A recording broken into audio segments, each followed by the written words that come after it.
सौभाग्य मानता हूं कि हमें द्रौपदी मुर्मू जी को राष्ट्रपति बनाने का अवसर मिला। वो देश की पहली आदिवासी राष्ट्रपति है। जब एनडीए ने द्रौपदी मुर्मू जी का राष्ट्रपति का उम्मीदवार बनाना तय किया तो हमारे नीतीश बाबू ने पूरे देश के लोगों को अपील की थी कि द्रौपदी मुर्मू जी को भारी मतों से जिताना चाहिए। साथियों, संस्कृति हो या फिर सामाजिक न्याय, आज की ये एनडीए सरकार का मानस कुछ अलग ही है। मैं इसे भाजपा ही नहीं बल्कि एनडीए का सौभाग्य मानता हूं कि हमें द्रौपदी मुर्मू जी को राष्ट्रपति बनाने का अवसर मिला। वो देश की पहली आदिवासी राष्ट्रपति है। मुझे याद है जब एनडीए ने द्रौपदी मुर्मू जी का राष्ट्रपति का उम्मीदवार बनाना तय किया तो हमारे नीतीश बाबू ने पूरे देश के लोगों को अपील की थी कि द्रौपदी मुर्मू जी को भारी मतों से जिताना चाहिए। आज जिस पीएम जनमन योजना के तहत अनेक काम शुरू हुए हैं, उसका श्रेय भी राष्ट्रपति द्रौपदी मुर्मू जी को ही जाता है।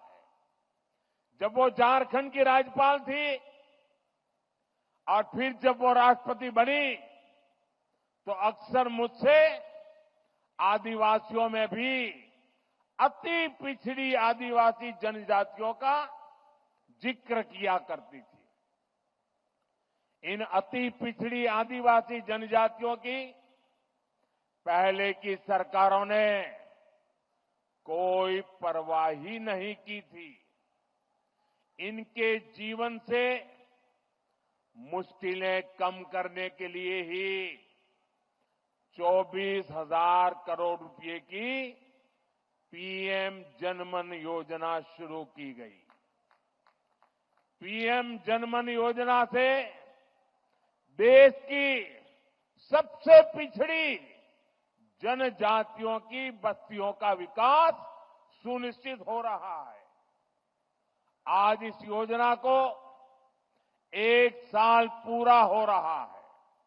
इस दौरान हमने अति पिछड़ी जनजातियों को हजारों पक्के घर दिए हैं।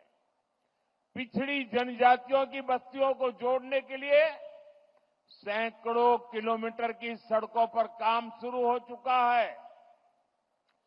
पिछड़ी जनजातियों के सैकड़ों गांवों में हर घर नल से जल पहुंचा है। साथियों, जिनको किसी ने नहीं पूछा, मोदी उनको पूजता है। पहले की सरकारों के रवैये के कारण आदिवासी समाज दशकों तक मूल सुविधाओं से वंचित ही रहा। देश के दर्जनों आदिवासी बाहुल्य जिले विकास की गति में बहुत पिछड़ गए थे। अगर किसी अफसर को सजा देनी हो, उसको पनिशमेंट देना हो, तो पनिशमेंट पोस्टिंग भी ऐसे जिलों में की जाती थी। एनडीए सरकार ने पुरानी सरकारों की सोच को बदल दिया।